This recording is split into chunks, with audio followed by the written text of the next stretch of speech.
사람에게는 모르는 것을 알아가는 기쁨이 있지요. 처음에 컴퓨터를 사용하게 되었을 때 저도 굉장히 겁이 났어요. 이거 잘못하다가 컴퓨터 고장나는 거 아닌가, 설교 작성하다가 때로는 파일을 날려버리기도 하고. 이제는 익숙해져서 그나마 괜찮아요. 스마트폰은 그것도 처음 받았을 때 굉장히 떨렸어요. 그런데 컴퓨터보다는 좀 쉬워요. 우리 어르신들도 이렇게 잘 하고 계시죠?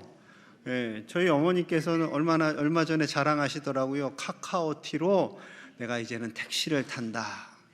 근데 한 번은 불렀는데 취소를 안 해가지고 기사 아저씨한테 혼난 적이 있대요.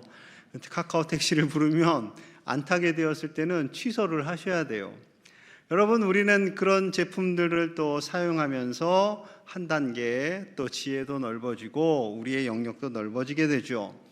기독교를 우리 조상들이 처음 접했을 때 어땠을까요? 파란색 눈의 선교사님이 안녕하세요, 예수님 믿으세요 할 때 하나님은, 예수님은 우리 조상들이 전혀 알지 못하던 신이었지요. 우리 민족의 종교는 온전한 불교나 온전한 유교라고는 할 수는 없겠지요. 샤머니즘적인 토속신앙이 있습니다. 그래서 마을마다 무당이 있고 산당이 있었어요. 장승을 세우고 당산나무를 세웠어요. 그들이 지켜준다고 절하고 기도했어요. 안타까운 것은 이제 점 보는 것을 저희가 좀 좋아하잖아요. 그래서 이 점집에 가보면 불상도 있어요. 불상도. 여러분, 불상하고 점집은 아무 상관이 없습니다. 만약에 부처님이 살아계신다면 그거 보고 굉장히 속상해할 것 같아요. 여러분, 이런 거예요. 점집에 딱 갔는데 십자가가 그냥 모양별로 쫙 있어. 우리가 얼마나 당황하겠어요. 여러분 안 가셔서 잘 모르겠지만 그런 거죠. 바울이 복음을 전하는 시대는 어땠을까요? 그때나 지금이나 별 차이 없어요. 그때가 더했죠. 특히 바울이 지금 2차 전도여행을 하고 있는 아테네, 그리스는 더더욱 귀신들로 가득한, 우상이 가득한 그런 사회였습니다. 바울이 암비볼리 아폴로니아를 지나서 이제 데살로니가를 갑니다. 거기에 갔더니 회당이 있어요. 지도를 좀 보여주시면 네모 박스 친 위에 파란색 빌립보를 떠나서 조금 내려와서 데살로니가, 우리가 잘 아는 데살로니가 전후서를 기록했던 그 교회죠. 자, 그 지역에 도착했어요. 유대인의 회당이 있어요. 바울이 반가웠겠죠. 유대인의 회당이 있다라는 것은 하나님을 아는 사람들이 있다라는 거예요. 자, 2절과 3절입니다. 바울이 자기의 관례대로 그들에게로 들어가서 새 안식일에 성경을 가지고 강론하며, 3절 같이 봅니다. 시작. 뜻을 풀어 그리스도가 해를 받고 죽은 자 가운데서 다시 살아나야 할 것을 증언하고 이르되 내가 너희에게 전하는 이 예수가 곧 그리스도라 하니. 아멘. 바울은요, 유대인들을 대할 때 선교 전략이 있어요. 그래서 자기의 관례대로 이렇게 표현을 하고 있는데, 첫째는 회당이 있는지를 먼저 살펴봅니다. 그래서 회당이 있다라는 것은 유대인들이 있다라는 것이고, 유대인이 있다라는 것은 구약의 하나님을 알고 있다라는 거죠. 그래서 구약 성경의 핵심이 메시아, 오실 예수 그리스도이심을 설명하는 거죠. 그리고 그 예수님이 바로 메시아이심을, 그가 십자가에서 죽으셨고 부활하셨음을 전하는 겁니다. 그러자 헬라인들까지도, 귀부인들까지도 복음을 받아들이기 시작했어요. 그런데 사탄은 이것이 너무나 싫지요. 그래서 소동을 하나 일으킵니다. 자, 5절과 6절이에요. 그러나 유대인들은, 이방인들이 아니에요, 유대인들은 시기하여 저자의 어떤 불량한 사람들을 데리고 때를 지어 성을 소동하게 하여 야손의 집에 침입하여 그들을 백성에게 끌어내려고 찾았으나 발견하지 못하매 야손과 몇 형제들을 끌고 읍장들 앞에 가서 소리질러 이르되 천하를 어지럽게 하던 이 사람들이 여기도 이르매. 바울은 데살로니가에 머물면서 야손이라는 사람 집에 머물게 됩니다. 이 야손이라는 사람이 예수님을 받아들이게 되었고요, 이 야손의 집에서 데살로니가 교회가 시작하게 되었어요. 그런데 사람들이 야손의 집을 침입합니다. 쳐들어온 거죠. 그래서 바울을 끌어내기 위해서 바울을 찾았는데 바울이 없어요. 그러니 야손과 그리스도인들을 끌어다가 이 사람들이 이 지역을 어지럽게 합니다. 심지어 이렇게까지 말해요. 황제의 명령을 거역하고 다른 왕 예수를 믿는다고 합니다. 예수님이 우리의 왕이시잖아요. 그래서 예수 우리 왕이요 이곳에 오셔서 왕이신 나의 하나님을 찬양하는데, 여러분, 이들이 황제를 섬기지 않고 예수라는 왕을 믿습니다 라고 하면서 로마 사람들의 마음을 흔들어 놓기 시작합니다. 여러분, 이들이 예수님에 대해서 잘 몰라요. 예수님이 왜 왕이 되신지를 몰라요. 얼핏 듣기는 했는데 그것이 바로 그리스도인들의 잘못된 정체성이라고 강력하게 주장하고 있는 거죠. 여러분, 우리가 성경에 대해서 잘 모르거나 하나님에 대해서 잘 모르면 우리도 얼마든지 착각할 수 있어요. 예수님을 십자가에 못 박은 사람들은 이방인들이 아닙니다. 하나님을 안다는, 성경을 안다는 유대인들이 주도적으로 그 일을 이루어 갔던 거죠. 서울의 감자탕 교회로 알려진 서울 광염교회가 있습니다. 왜 감자탕 교회로 알려졌냐면 그 교회가 막 부흥했어요. 개척되고. 그리고 성도들이 가면서 물어봤죠. 광염교회가 어디 있어요? 그랬더니 저 감자탕 가게 보이시죠? 저기서 꺾어져서 가시면 돼요. 저 감자탕 가게 보이시죠? 이렇게 하다 보니 감자탕 교회가 됐다라는 거예요. 이제 그 교회 목사님이 하시는 말씀이, 처음에 교회를 개척하는데 교인들이 그렇게 싸우더래요. 김장할 때도 싸우고, 행사할 때도 싸우고, 체육대회 할 때도 싸우고. 아니, 그럼 왜 그렇게 싸우십니까? 그랬더니 교인들이 그러더래요. 목사님, 걱정하지 마세요. 우리가 잘해보자고 싸우는 겁니다. 그러니 목사님이 곰곰이 묵상을 하시다가 설교할 때 이렇게 말씀하셨대요. 여러분, 우리 너무 잘하지 맙시다. 그냥 보통만 합시다. 잘하려고 싸울 거면 그냥 보통만 해서 하나님의 마음에 평안을 드리도록 합시다 했다라는 거죠. 여러분, 물론 열심히 해야겠죠. 하지만 싸우면서 열심히 할 필요까지는 없다라는 거죠. 열심히는 해야겠지만 자신의 목소리를 막 내서 싸워서는 안 되겠죠. 요즘 초등학교 선생님들의 아픔, 중고등학교 선생님들도 마찬가지겠죠. 선생님도 아이들을 잘 가르치고 싶고 학부모들도 아이들을 잘 가르치고 싶습니다. 그런데 서로 목소리를 내다 보니 이 충돌이 일어나는 거죠. 정치인들, 저는 그렇게 믿고 싶어요. 야당이나 여당이나 다 나라를 위해서 이분들이 수고를 하다 보니 싸우시겠거니, 나라 잘 되게 하기 위해서 싸우시겠거니 생각을 합니다. 부부싸움을 왜 하겠어요? 아이들 잘 키우고 우리 가정이 화목하기 위해서 싸우시죠, 여러분? 이게 앞뒤가 안 맞죠. 우리 가정 좀 잘해보겠다고 서로 싸우시는 거잖아요. 여러분, 이처럼 목소리를 높이는 이 시대에 우리가 알아야 할 것은 하나님의 말씀, 하나님의 뜻이 무엇인지를 알아야죠. 우리가 열심을 내고는 있는데 그것이 다툼을 일으키거나 서로 갈등을 일으키고 마음 상하게 한다면 그것은 하나님이 기뻐하시는 일이 아니겠지요. 그래서 호세아 선지자는요, 이렇게 하나님의 말씀을 받아서 외칩니다. 6장 3절 말씀이에요. 같이 봅니다. 시작. 그러므로 우리가 여호와를 알자. 힘써 여호와를 알자. 그의 나타나심은 새벽빛같이 어김없나니 비와 같이 땅을 적시는 늦은 비와 같이 우리에게 임하시리라 하니라. 아멘. 여호와를 알자. 하나님을 압시다, 여러분. 그냥 아는 것도 아니고 힘써서 하나님을 압시다. 대충 하나님의 뜻을 안다고 생각하지 맙시다. 정말 하나님께서 우리를 향해서 하시고자 하는 그 하나님의 뜻을 알고 그리고 그 뜻에 순종합시다 라고 외치고 있는 거죠. 여러분, 우리는 하나님의 뜻을 알아야지요. 말씀을 통해서 알고 아는 것에서 그치는 것이 아니라 순종함으로 하나님의 뜻을 나의 가정과 나의 삶 속에서 흘려보내는 하나님의 사명자들이 다 되시기를 주님의 이름으로 간절히 축복합니다. 데살로니가 믿음의 형제들이요, 한밤중에 이 소동이 일어나니까 바울과 실라 디모데를 조금 아래 지역에 있는 베레아로 보냅니다. 베레아에서 이제 또 복음을 전해요. 자, 11절 12절입니다. 베레아에 있는 사람들은 데살로니가에 있는 사람들보다 더 너그러워서 간절한 마음으로 말씀을 받고 그것이 그러한가 하여 날마다 성경을 상고함으로 그 중에 믿는 사람이 많고 또 헬라의 귀부인과 남자가 적지 아니하나. 데살로니가 사람들은 조금 거칠었어요. 예수님 믿으세요. 예수가 누군데? 막 이랬는데 베레아 사람들은 예수님이 누구신데요? 좀 알려주세요. 우리 광양제일교회 식구들처럼 부드러웠어요.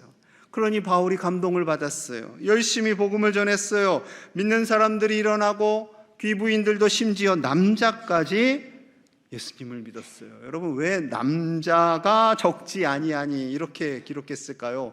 바울이 생각해도 남자들이 예수님 믿기가 참 어려운 거예요. 옆에 앉아 계신 우리 신랑님들께 잘 하시기를 축복합니다. 네, 잘 하시기를 축복합니다. 아내분들이요. 네, 감사합니다. 네, 여기서도 사단은요, 복음이 전파되는 게 싫어요. 자, 13절 봅니다. 13절. 데살로니가에 있는 유대인들은 바울이 하나님의 말씀을 베레아에서도 전하는 줄을 알고 거기도 가서 무리를 움직여 소동하게 하거늘.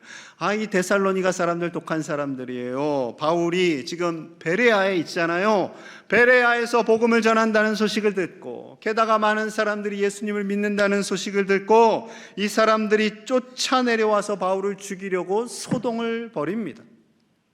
너무 급하게 이 일이 진행되니까요, 베레아 성도들이 급하게 바울만 배를 태워서 아테네로 보내게 됩니다. 지도를 좀 보여주시면 지금 초록색 네모 박스 친 곳이 베레아예요.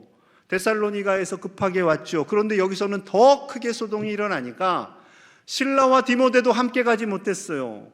바울만 저 빨간색 화살표처럼 아테네로 급하게 가게 된 거지요. 바울의 마음이 얼마나 무거웠겠어요. 실라와 디모데도 하고도 이제는 멀어지게 되었고 그들이 언제 오게 될지도 몰라요. 여러분, 2000년 전에 배가 한번 뜬다라는 것은요, 아테네 가는 사람들이 거의 배에 탈 만큼 꽉 찼을 때 그때 한번 뜨는 겁니다. 요즘 우리나라처럼 매일 아침 저녁에 배가 갑니다. 제주도 가는 배가 갑니다. 그런 거 없어요. 사람이 모여야 가는 거예요. 그러니 실라와 디모데가 언제 올지를 몰라요. 그리고 어떻게 만날 방법도 없어요. 그저 기다립니다. 16절 우리 함께 볼게요. 시작. 바울이 아덴에서 그들을 기다리다가 그 성에 우상이 가득한 것을 보고 마음에 격분하여. 바울이 아덴이 아테네예요. 그 지역을 다닙니다. 기다리면서 실라와 디모데를 기다리면서. 그런데 보니까요, 세상에 온갖 우상들이 거기에 가득해요. 온갖 우상의 신전들이 가득해요. 그래서 바울의 마음속에 분노가 일어났어요. 거룩한 분노, 급한 분노가 일어난 거죠. 여러분, 우리도요, 우상의 교회 아닌데 교회들이 세워질 때, 우상의 역할들이 점점 확장되고 있을 때, 이단 사이비들이 늘어나고 있을 때 여러분, 분노가 일어나야 돼요. 제가 예전에 광주에 장례식장 갔다가 이 건물 보고 깜짝 놀랐어요. 사진 좀 보여주세요. 여러분, 저 건물 보신 적 있으세요? 그 옆에 글귀가 더 웃겨요. 광주의 새로운 랜드마크 신천지 베드로 지성전, 빛고을 광주의 아름다운 신천지 새성전이 열렸습니다. 으다으다. 여러분, 이거 보면 큰 길가 옆에 있어요. 그리고 왜 베드로 지파라고 했겠어요? 강력하니까. 여러분, 신천지들이 이제는 잘 숨지 않고요, 노골적으로 드러내는 전략을 합니다. 광양에도 예전에 현수막 걸고 자기들을 주장하던데, 자기들의 생각을. 그런 거 보고 또 화나신다고 몽둥이 들고 달려가시면 안 돼요. 그 사람들한테. 그럼 여러분, 경찰서 끌려가요. 기도하셔야 돼요. 하나님께서 역사하시고 저들이 저 어둠에서 건져질 수 있도록, 저들이 헛된 우상을 섬기지 않도록, 그래서 많은 영혼들이 저기에 가지 않도록 기도하시고 저쪽에 관심 있는 사람들에게 복음을 제시하셔야 돼요. 그들에게 다가가지 못하도록 복음을 전하셔야 돼요. 답답한 마음으로 바울이 복음을 전하기 시작합니다. 자, 17절이에요. 회당에서는 유대인과 경건한 사람들과 또 장터에서는 날마다 만나는 사람들과 변론하니, 회당에서는 유대인을 만나서 복음을 전합니다. 장터에서는 아테네 사람들, 이방인들을 만나서 변론하는 거예요. 하나님이 누구이신지, 예수님이 왜 우리의 구주가 되시는지 그들에게 알려주지 않으면 알 수 있는 방법이 없습니다. 그래서 변론하고 이야기하고 또 전하는 거죠. 바울이 열정적으로 전했어요. 그랬더니 한 명씩 바울의 이야기를 듣기 시작합니다. 자, 19절이에요. 그를 붙들어 아레오바고로 가며 말하기를, 내가 말하는 이 새로운 가르침이 무엇인지 우리가 알 수 있겠느냐. 바울을 붙들어서 아레오바고로 갑니다. 감옥 같은 데가 아니라, 아레오바고가 어떠냐면, 사진을 좀 보여주세요.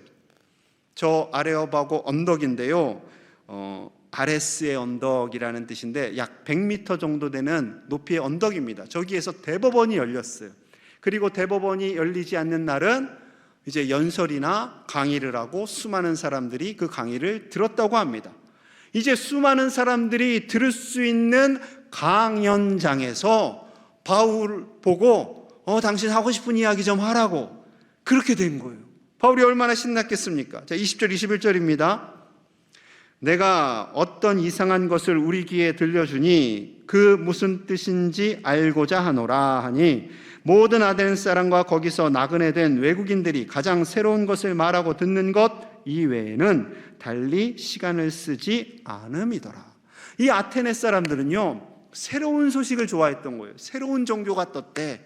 그럼 그 종교 좀 알아봅시다 해서 바울이 뭔가 주장을 하는 것 같은데 뭔가 새로워요. 신선해요. 그래서 바울, 이 아레오바고에서 당신의 생각, 당신의 주장을 마음껏 펼쳐봐요 하게 된 거죠. 바울은 얼마나 신이 났겠습니까? 마음껏 이제 하나님에 대해서 복음을 전할 수 있는 장이 열리게 된 거죠. 두렵고 떨렸겠죠. 우리도 그래요. 누군가에게 복음을 전하려고 할 때, 누군가에게 예수님을 전하려고 할 때 어디서부터 이야기를 해야 할지, 그냥 우리 교회 좋아, 한번 와봐. 여러분, 이 정도 갖고는 안 돼요. 왜 하나님이 우리에게 예수님을 보내주셨는지, 예수님이 누구이신지 알려주셔야 돼요. 왜냐하면 세상 사람들은 교회에 대해서 잘 몰라요. 그저 신천지나 교회나 뭐 도찐 개찐이지 이렇게 생각합니다. 교회 가면 머리가 다 이상해진대.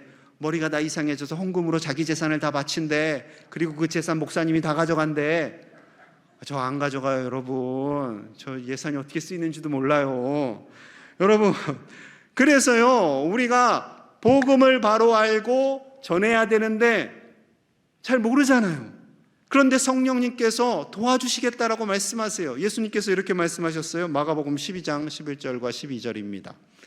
사람이 너희를 회당이나 위정자나 권세 있는 자 앞에 끌고 가거든 바울을 마치 아레오바고로 데려간 것처럼 어떻게 무엇으로 대답하며 무엇으로 말할까 염려하지 말라. 12절 같이 봅니다. 시작. 마땅히 할 할 말을 성령이 곧 그때 너희에게 가르치시리라 하시니라. 아멘. 마땅히 할 말을, 우리가 해야 할 그 말을, 하나님에 대해서, 예수님에 대해서, 교회에 대해서 해야 할 말을 성령님께서 가르쳐 주시겠다라는 거죠.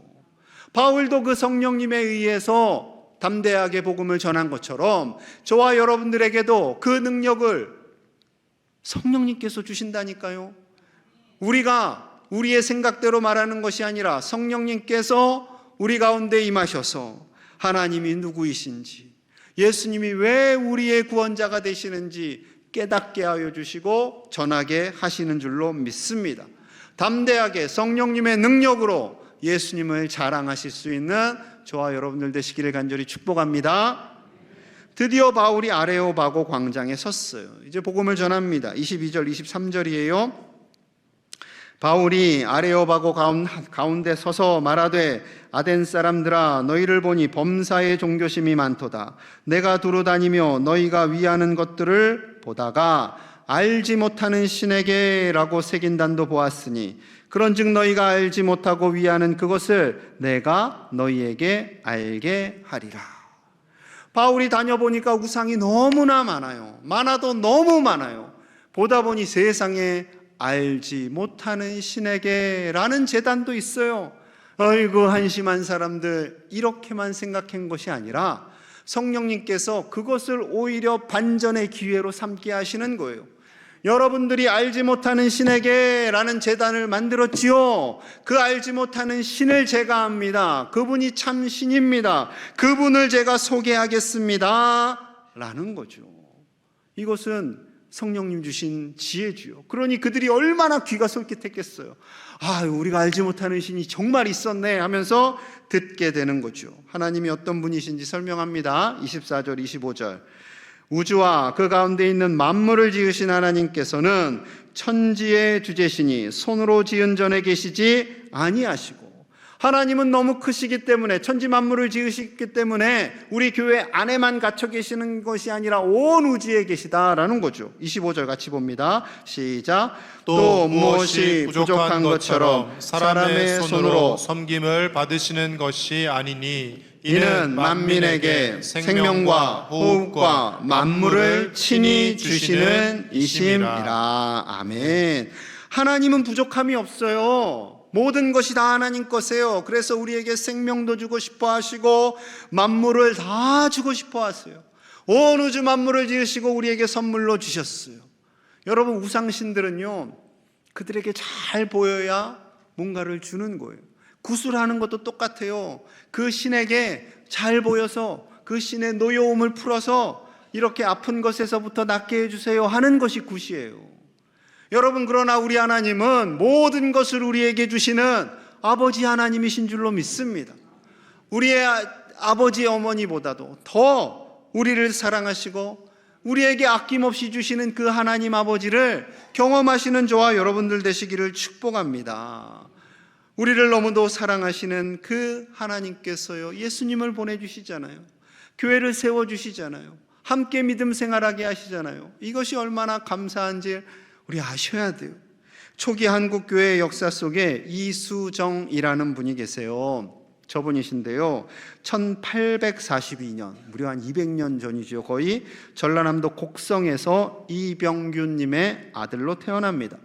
1882년 이모군란 당시에 명성왕후를 충주로 피신시켰어요. 그를 살렸어요.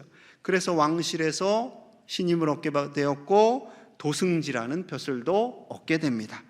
1882년 9월에 그가 일본으로 유학을 가요. 농학과 법률학을 배우기 위해서. 일본에 농학의 대가가 있었어요. 츠다센이라는. 그의 집에 방문을 했는데 액자에 팔복 말씀이 걸려 있는 겁니다.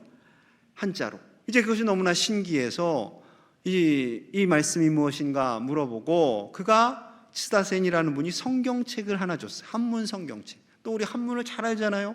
그러니 그것을 읽는 중에 읽다가 잠이 들었는데 꿈을 꿨어요. 낯선 두 사람이 책보따리 2개를 들고 각자 이제 한 보따리씩 들고 그에게 다가옵니다. 그게 무엇이요? 조선 땅에 필요한 가장 소중한 책이요. 무슨 책인데요? 성경책이요. 그 꿈을 꾸고 깨었어요. 그가 이 성경책이 너무나 소중한 책인가 보다 생각하고 읽다가 은혜를 받아서 1883년 4월 일본에서 사역하고 있는 낙스 선교사님에게 세례를 받습니다. 일본에서 처음으로 세례를 받은 조선인이 된 거죠. 그가 은혜를 받고 신앙생활을 하면서 한국에 이 성경책이 조선어로 기록된 책이 있으면 좋겠다 해서 번역 작업에 들어가게 됩니다. 여러분, 제가 몇 주 전에 만주에서 중국과 조선의 접경 지역에서 존 로스 선교사님에 의해서 신약 성경이 번역되고 있었다라는 거 말씀드렸잖아요. 같은 시점이에요. 그 당시에는 통신이 발달되지 않았으니까 서로 몰랐겠지요. 하지만 하나님께서는 만주 땅에서 그리고 일본 땅에서 한국을 복음화하기 위해서 성경 번역 작업을 시작하고 계셨다니까요. 더 놀라운 것은 이 이수정님이 미국 선교회에 편지를 썼어요. 이 말씀을 전할 수 있는 선교사님이 있으면 좋겠습니다. 선교사님을 좀 보내주십시오 해가지고 그 내용이 미국 선교 잡지에 실렸어요. 사진 좀 보여주시면 저렇게. 조선 땅에 선교사가 필요하답니다. 여러분, 우리 조선을 위해서 기도합시다 하는데 감동받은 두 분이 계셨어요. 그분이 누구냐면 여러분들이 잘 아는 언더우드 아펜젤로 선교사님이십니다. 이 두 분이 1885년 2월에 일본에 먼저 도착해요. 그리고 그 편지를 쓴 이수정을 만납니다. 그리고 이수정에게 조선어와 조선의 문화를 배우고 그가 친히 번역한 마가복음 성경책 인쇄된 것을 두 보따리, 한 보따리씩 들고 인천에 오게 되는 거죠. 여러분, 이수정님이 꾼 꿈, 그 꿈이 그대로 이루어지는 겁니다. 성경 보따리를 들고 조선을 방문한 두 사람의 선교사, 그분들이 바로 언더우드 선교사, 아펜젤로 선교사님이었던 거죠. 여러분, 너무도 놀랍지 않으세요? 우리나라를 하나님께서 정말 사랑하세요. 외국에서 조선어로 된 성경책을 번역하게 하시고 이수정을 통해서 두 분의 선교사님이 한국 땅을 밟게 하시고 그때부터 놀라운 부흥이 임하기 시작합니다. 그때만 해도 하나님은 조선인에게 알지 못하는 신이었어요. 누군지 몰라요. 그런데 한 사람의 입을 통해 전파된 그 복음이 온 땅에 가득하게 되었고 그 복음으로 말미암아 우리의 영혼이 살고 우리 가정이 살고 이 나라가 살게 된 줄로 믿습니다. 사랑하는 여러분, 우리를 사랑하시는 하나님, 우리를 돕고 계시고 우리를 책임져 주시고 우리를 구원하시길 원하시는 그 하나님의 마음을 알고 그 마음을 가지고 이 세상에서 예수님을 증거하는 예수님의 제자로, 우리 하나님의 사명자로 사시는 우리 모든 제1의 가족들이 다 되시기를 간절히 축복합니다. 우리 함께 마음을 모아서 기도하겠습니다. 하나님, 우리가 하나님을 알지 못했습니다. 하나님의 그 사랑을 알지 못하였는데 하나님의 사명자를 통해서 우리가 하나님을 알고 예수님의 십자가와 부활을 믿게 하시니 감사합니다. 이제는 우리가 사명자가 되기를 원합니다. 우리가 예수님의 증인이 되기를 원합니다. 이 세상의 어떤 어려운 상황 속에서도 낙심하거나 절망하지 않고 당당한 예수 그리스도의 제자로 살아가는 우리 모든 제1의 가족들이 되게 하여 주시옵소서. 우리나라에 처한 이 안타까운 현실과 세계 곳곳에서 벌어지고 있는 재난의 현장 속에 하나님 함께하여 주시고 저들을 위로하여 주시고 하나님의 평화가 임하게 하여 주시옵소서. 부흥회 위에 기름 부어 주시고 이 부흥회를 통하여 더 우리의 믿음이 성장하고 성숙되어져가는 은혜의 시간이 되게 하여 주시옵소서. 예수님 이름 받들어 간절히 기도하옵나이다. 아멘.